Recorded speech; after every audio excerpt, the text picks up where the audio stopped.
Hello and welcome to the Bucket Lister podcast. Join your host Keith Crockford, along with special guests who have travelled the world, here to share stories of their adventures and plenty of inspo to add to your bucket list. Now, let's get into today's episode. Hello everyone and welcome to this Ask the Expert live Q&A, which is going out live on Facebook, Instagram and YouTube, and it will also be going out as the Bucket Lister podcast as well. So I've got the expert Dave on with me this evening. That is the expert, it's not me. So if you are listening, watching, please do say hello in the comments. It's great to know who is watching. Hi, Ben. Ben's watching on Instagram at the minute. Now, the idea of our live Q&A is so people can ask us questions that are related to adventure travel, whether that be one of our trips, whether that be what kit you need to take on your trip, whether that be should I do this trip or that trip. That is the idea of the live Q&A session. So hopefully we will have a few questions to answer off in a minute. But if you do put your questions into the comments wherever you are listening, watching, and then we will go through and answer them. So we've got greetings from the Karakoram. We've got somebody listening in New York. Hello to Candice. Hello to Andrea Shaw. So we've got a few people watching. So that's kind of the idea of this session. And we're also going to talk a little bit about what's been going on over since our last Q&A, which was over a month ago now. So we've had our first group head out to Everest Base Camp. They reached base camp yesterday. Took off on time. Weather's been perfect throughout. Brilliant news. We've just come back from a weekend in Birmingham at the National Outdoor Expo, which was a brilliant weekend. It was great to see so many of our customers and future customers. So that was lovely to see. And that's why I am now speaking like this with a sore throat, because I spent so much time speaking to people over the weekend. So thanks for all those who came along. So we've got a question here, which is, what trip would you recommend to a 60-year-old lady? Not because you're a lady, but we're going on the age here. So, do you want to answer that one, Dave? It depends how apprentice you want to be. We've certainly have got some trips which are called the best of trips, which are more leisurely and scenic and traveling about with a mixture of walking and driving and seeing countryside and places like Thailand, Vietnam, Cambodia, beautiful places.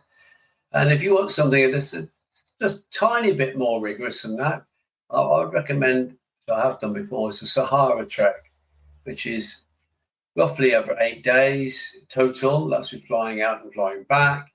A very varied trip, which people don't really understand because they think it's all going to be sand, and it certainly isn't. It's ancient riverbeds and wonderful geology, and certainly a cultural experience as well. And that trip, I mean, lots of our older clients have actually started with that. It's also true that I have to say, I take that trip, and every year I think the male-female ratio is mainly female. It seems to be a trip that women really, really enjoy. Certainly, when they come out, they certainly bond very closely together and have a great time. So there's two ways, really. One is the best of type of trips, and you'll see there's lots of those. Keith will talk more about that. But something a little bit more challenging, more walking. I would say the Sahara for sure. Yeah, I think you're right. I think the Sahara is a great introductory trip. I had a 79-year-old lady on that who hadn't done a great deal. The lovely thing about the Sahara trek is that there are camels that carry all the bags. And obviously everyone gets to have a free camel ride if they want one. But obviously as we start to decant the food and the water that we're carrying, extra camels become available. So, there is always the emergency camel. But, so if you were getting a bit tired, you can jump on a camel. Things like the Cappadocia trip, that's a great one. And then, like Dave said, the best of range. So we've got, if you want to go on safari, we've got the best Tanzanian safari. We've got Vietnam, Cambodia. We've got Sri Lanka. We've got Indonesia. There's always little bits of adventure on those trips, but they're not Costa Rica. You're heading out to Costa Rica next month, Jordan. So there is always little bits of adventure on those trips, but they're not kind of multi-day trekking trips. So, you might do a day of walking, and then a couple of days later, you might do a city tour on bike, and then you might do a zip lining experience. But it's not kind of multi-day trekking like some of our trips. And we just spoke about Cappadocia there, and Andrea's asked a question of, do we have any concerns currently around Istanbul for the upcoming trip to Cappadocia? And my answer to that one is, if you were going tomorrow, then yes, I probably would have some concerns around that. But obviously, our next trip isn't until May. So, I'm kind of hoping that will all be under control, and we're keeping a close eye on it anyway. But generally, the same thing happened in Peru. There was a couple of weeks of protests, and then it kind of quietened down. So we're just going to keep an eye on it and see what happens regarding and follow the Foreign Office advice as well. Take advice always. Yeah. And then how much walking is there on the Sahara trip, Dave? You're going to be walking, it depends if you want it in hours or kilometres, about 14 or 15 kilometres a day. We're talking about, it's not totally flat terrain, but mainly flat terrain. And it is varied as well, because it's 80% of it's a stony desert, but we walk down an ancient riverbed for half a day at least. And there's a little bit of sand dune walking when we actually get to camp, just to get into our camp. But we're not actually walking over sand dunes and sand all the time.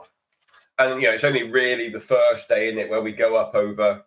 Yes. There's an hour of climb in the morning on the first day. Escarpment, but actually we get to the top and then we sit and wait for quite a while, because we want the camels to get in front of us. Yeah.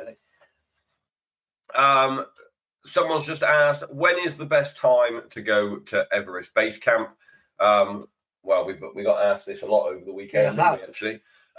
So any trekking in Nepal has two seasons. So you have the spring season from kind of now until May, and then you have the autumn season from the end of September through till November, end of November.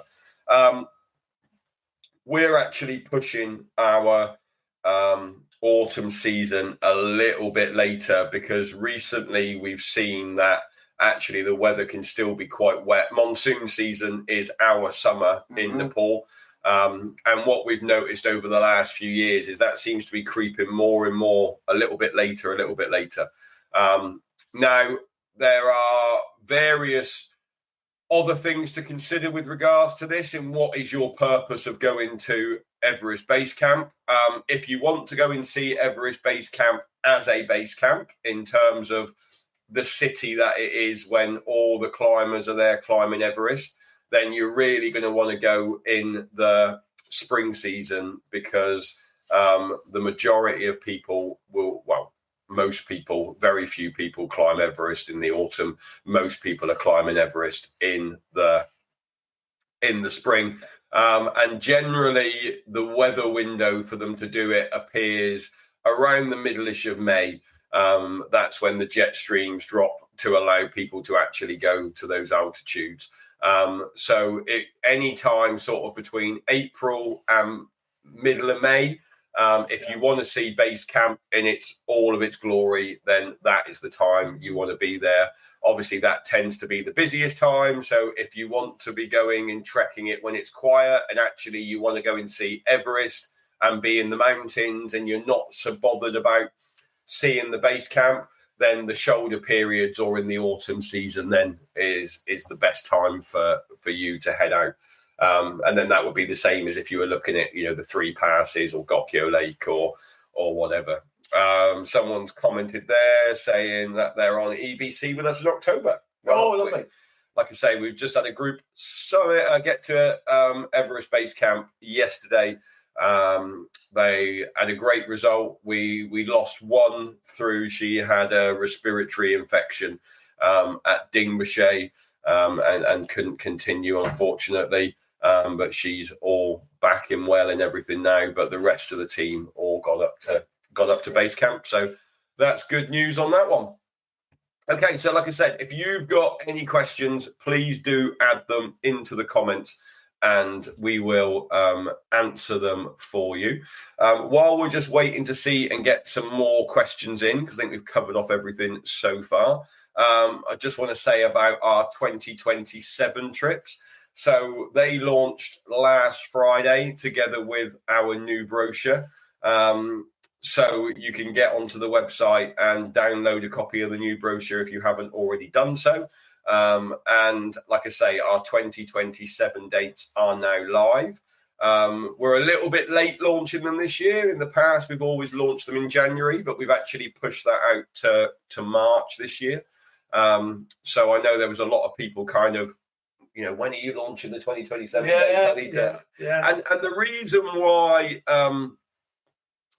why we like to look to allow people to book so far ahead is because obviously, I think we were the first people that allowed people to do monthly payment plans on their trips. So obviously it's okay saying, well, you do monthly payment plans, but the whole point of it is to bring the amounts down to. Yeah, you need the months. Yes. So obviously putting the trips out to the end of 2027 now, you've got lots of months now to split that in between. So that is the reason why we launched them so far ahead.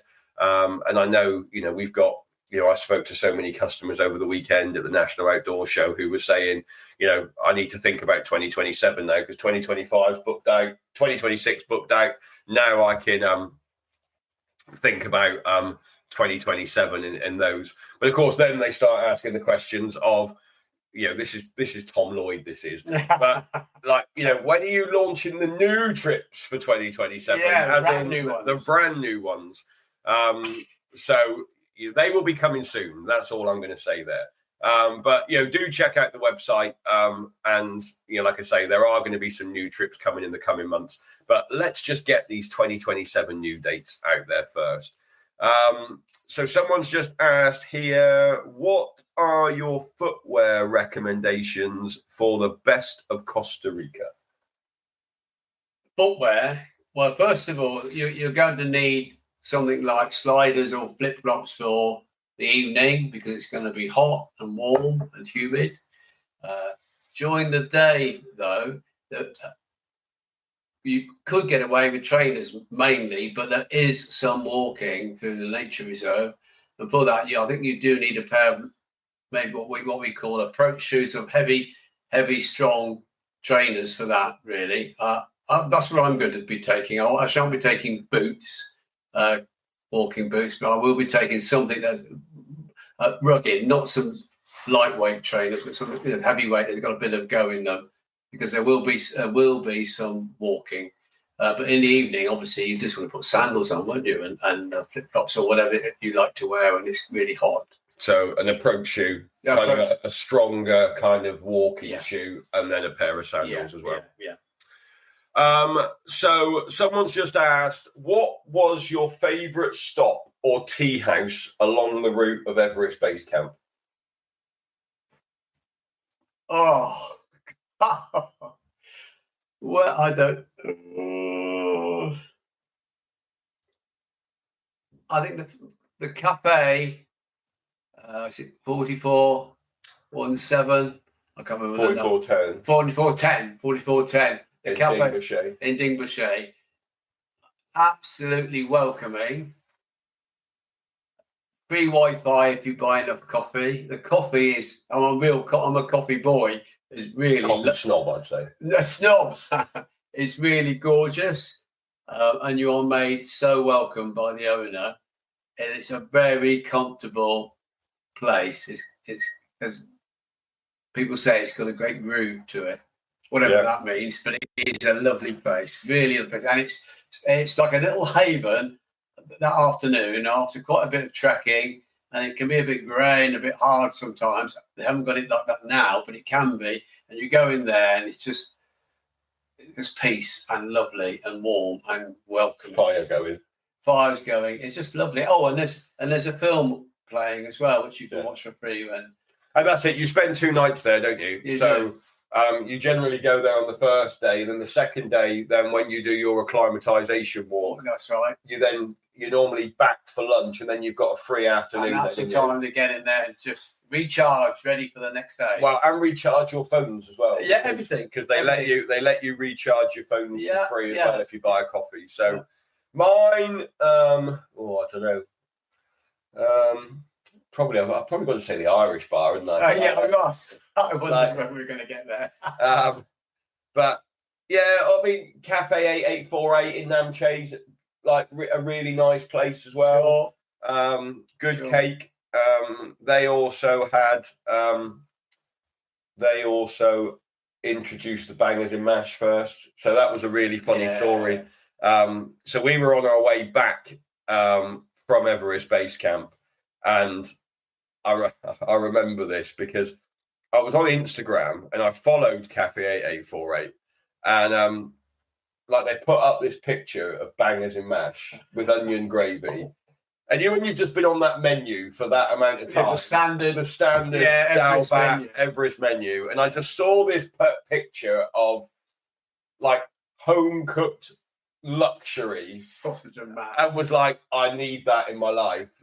So I sent them a message and said, I'm coming back through Namche on whatever day it was. Can you make sure you have it in the is it going to be on the menu? And they're like, yeah, it's going to be on the menu. Like, so I was like, right, there's 4 of us. We're literally craving sausage and mash. And like, I know the guy at the tea house in Namche really well because I've stayed there so many times now. And I remember we got there at lunchtime and he came round to take the order, and I felt really, really bad because I was like, I'm going to go and eat somewhere else today. Like, I'll pop back later. Like, so anyway, we went down and had the bangers and mash, and it was amazing. And then we went back to up to the tea house, and he went, Keith, my friend, he said, did you enjoy your sausage and mash? And I said, yeah, it was lovely. He went, I own Cafe 8848 as well, so I'm still had money. So I didn't need to feel bad about it at all. So another couple of questions coming in. Andrea Shaw's obviously been speaking to Tom Lloyd because she's asked about the Antarctica trip. It's coming. Yeah. Lindsay's asked about the Botswana and the Belize trip, and then Andrea's also asked about the Mexico trip. So in May, June and July we will be launching. May will either be Belize and Guatemala or Mexico. June is going to be launching Botswana, and then July will be launching the other one, whether it's Belize or Mexico. So that's when those 3 are going to come out. So one will go in May, one will go in June, one will go in July. So yeah, that's the story with those ones. And then somebody else has asked a question. I did just see another question. I thought, Kelly's just asked, what trousers would you recommend for summit night on Kilimanjaro? I have my trekking trousers, thermal, plus my waterproof hard shell for the top. Wondering if this will be enough. Well, that's what I wear.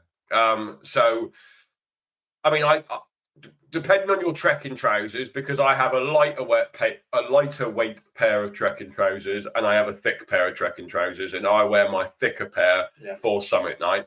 So I'll have my thermals on underneath, Then I'll have my thick trekking trousers, and then I'll have my waterproofs over the top of that with my gaiters over the top of those. So that's how I would then layer that up.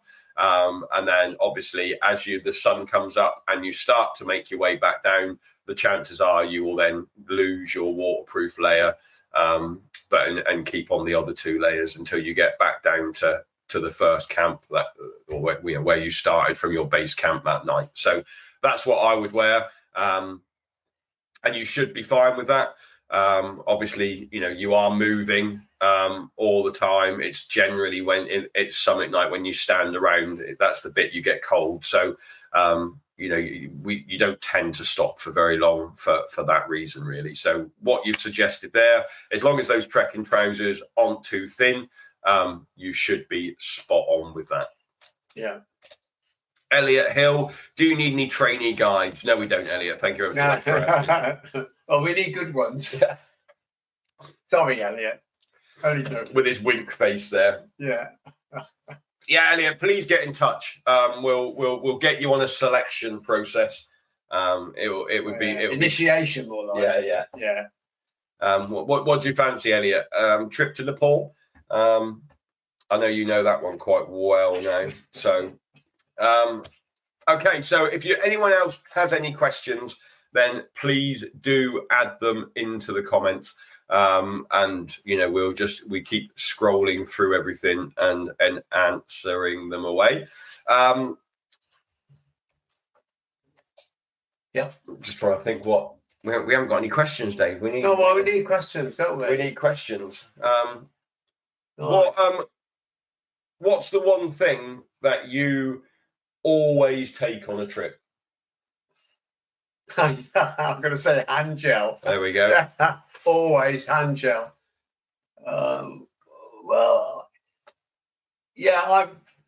That's just the truth. I always take hand gel on the trip because if the hygiene goes wrong, you ruin your trip. I've said this so many times. And if you go to altitude, nothing gets better the higher you go. Nothing.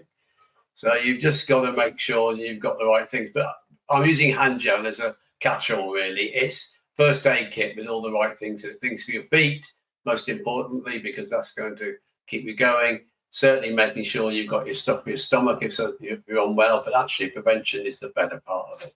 So having that preventative stuff is really good. Yeah. I will say one thing, though, I've noticed is sometimes at altitude, because it's cloudy, let's say you're at 3,500 meters, you're getting into the sort of high altitude area, clients don't wear sunglasses or don't want to wear sunglasses. And I have learned myself that it's crucial that you wear them at that altitude because and wrap around as well. Because of the UV. I'm an old boy, so I'm going to get cataracts one day anyway, but every time I go to the optician, what is it you do? I say, do you wear sunglasses? And what altitude do you start wearing them? Good. And so that's a bit of learning from me, really. That's kept me going. Now, if I think I've been not wearing them at that altitude for all these years, I would have cataracts. Mine is probably my international travel adapter. Yes. Like one thing that we all like, it's a common question into the office is, what plug adapter do I need to go to XYZ? If you go and get yourself an international travel adapter, then you can use it wherever you go. So, you're not going to need to have 7 different travel adapters. You can just have one, and then it will work wherever you are. And then my other one is my new battery pack. That's yes. I like my new battery pack, and that's because it charges so quickly. Anyone that's got a battery pack knows that it needs to charge for like 13-14 hours to get a full charge. This one that I've now got charges to full in about an hour and a half. By itself, charges itself. Yeah, fantastic. So it's amazing. What sleeping bag do you recommend for EBC? Dave, do you want to take that one? Yes. I'll tell you what, I'm a skinny bloke. I feel the cold, unlike Keith. And you don't feel the cold. I thought you said I'm fat. I'm not saying you're fat. Take it as you will. I have a 3-season sleeping bag. You don't need any more than that. I have a liner that goes inside it. When it's really cold, I don't wear all my clothes inside that sleeping bag. I have my merino long johns and merino base layer, and I'll put on a hat if it's freezing cold. But I am as warm as toast in that, and I've tested it over and over and over again. I'm glad I don't carry a heavier sleeping bag or pay for one. I don't need it. A good liner, a good 3-season down sleeping bag, nice and light. And if you are really cold, you just wear your merino base layer and stick a hat on if you need to. You'll be as warm as toast on every space camp at any time, and even colder places than that, actually. Yeah, perfect. Lindsay Allen has asked, why is the sky blue? Yes, good question, Lindsay. Do you know the answer? I do. It's something to do with, it's a reflection of people's hair, maybe. Yeah, could be. Could be. Yeah. Well, Lindsay, what do you think about that? Is that a good answer? And I think actually it's to do with the shorter waves and how much it bounces off, I think is the real answer. But like, what a guy. You know, if scientist as well. Yeah, try to be. Someone here is asked on Instagram, do many women travel solo with you, and how do you make sure they are safe? Well, the answer to that is yes, they do. I mentioned earlier about the Sahara. Usually a large proportion of women on that a large proportion of his clients are women. And how do you make sure they're safe? Well, let's start at the very beginning, really. When we go to any country, we always are associated with a highly reputable in-country provider. Now, what that means is that their guides, male or female, but usually largely male, have been through some scrutiny, are recognised as proficient at their job, but also safe people to be with. So that's the very first thing. The second, so if you're going on a bucket list trip and therefore one of us is not with you, the guides that you'll get will be the guides that we use every time we go on a bucket list plus trip.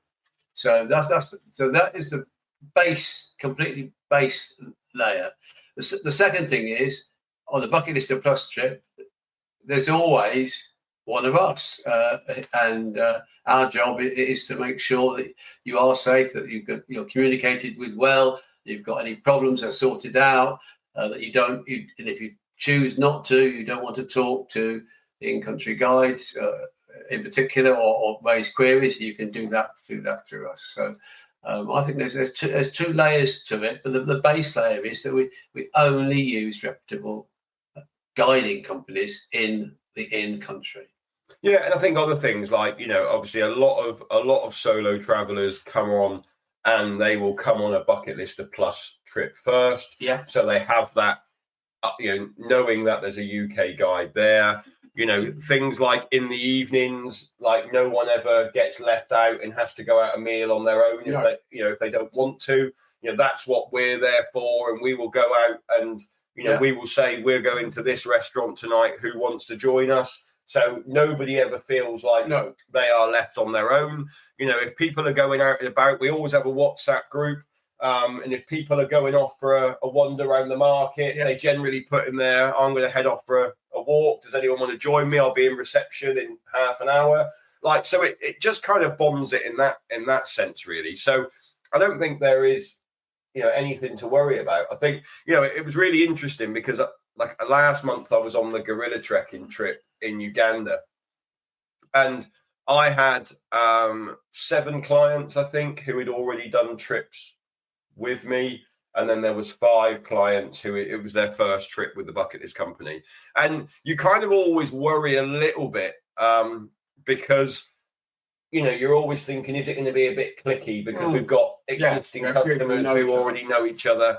But it literally disappears at the airport. Like as soon as you get to the airport and everyone starts chatting, everyone is super friendly, and they've all got one common thing, and that's they want to go traveling and want to go to that destination. So everybody gets on amazingly well. So I think in terms of safety, like Dave said, great guides, from that perspective. But then at the same time, the Bucket Lister Plus trip, having that UK guide there with you the whole way through, just getting through the airports. If you've never been to, if you've only ever really done packaged holidays in Europe before, going to Kathmandu or going to Kilimanjaro Airport can be a bit daunting. So having somebody to walk you through there, I quite agree. Yeah. So Ellie says hello, Ellie.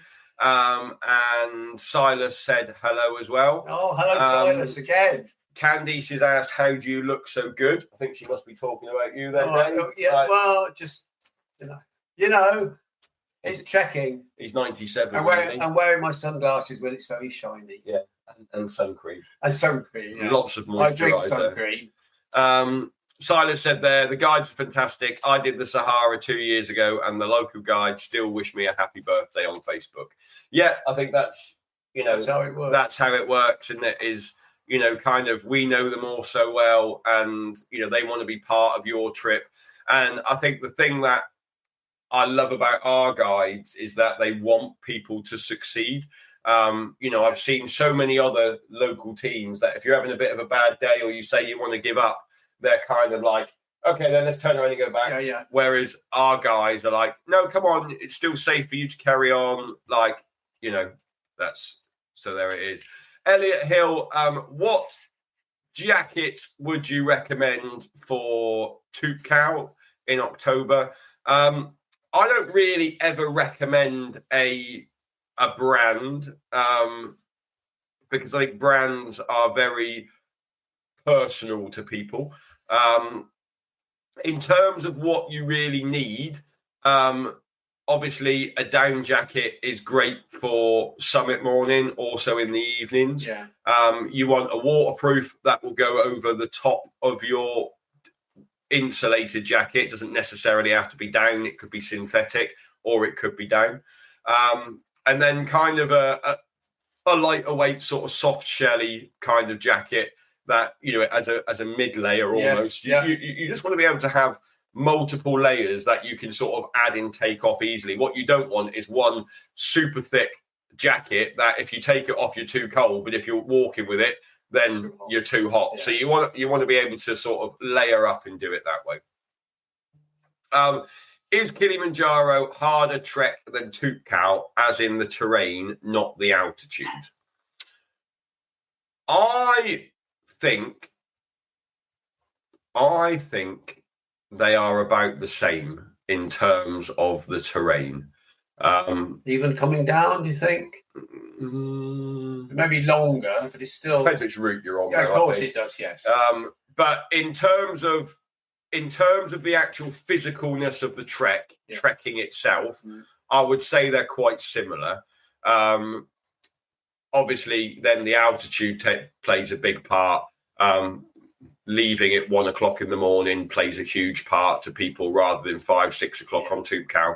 But if you actually look at the physical trekking, I would say it is fairly similar. In fact, I've had people who have done both who have said that they felt Tootcow towards the top was actually harder than anything that they had to walk across on Kili. So, but I think it's going to be personal preference, how you feel it at that time or whatever. So, but yeah, I don't think there's a lot of difference.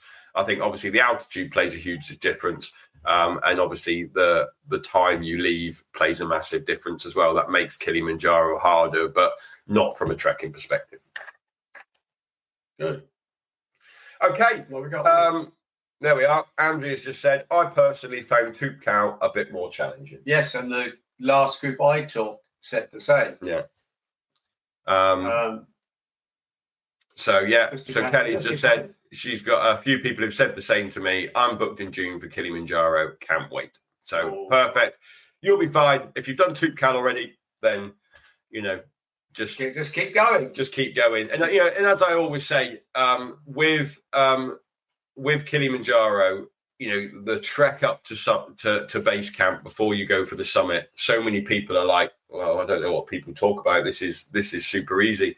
And then summit night hits, and then it goes from there. So just be prepared for that.